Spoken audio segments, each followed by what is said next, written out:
Əslində bir kişinin xoşbəxt olması çox asandır. Yemək yeyib dostlarla futbola baxmaq. Mən də ayda ildə bir dəfə vaxt tapıb dostlarla futbola baxmağa getdim. Bilmirəm nə qədər qol yeyəcəyik, amma qoldan qabaq yemək yemək lazım. Bura Xətai tərəfdə yerləşən Altın Oran restoranıdır. Juventusun işığına yığışsaq da aclıqdan gözlərimiz qaralırdı. Buranın aşağı salonunda oturduq. Nar qovurma, çoban qovurma, vişnəli can əti, ətlə faxitos, salatlar, kompot və sair sifariş etdik. Yeməklərin keyfiyyəti ümumi yaxşı idi. Mən nar qovurma ilə faxitosu daha çox bəyəndim.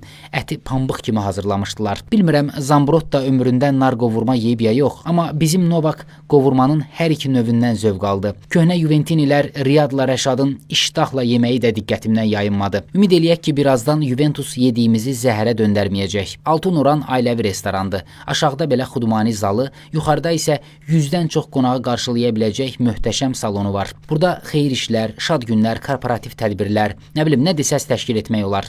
Biz məclisi şirniyyatla tamamladıq. Məkana özəl sırnik və ləzzətli vafılların dadı damağımda qaldı. Şefə əhsən. Və bu da bizim sonda gələn hesabımız. Əslində normal saymaq olar. Oyunun hesabına gəldikdə isə Juventus Milanı 2-0 məğlub etdi. Çoxdandır belə qışqırmırdıq.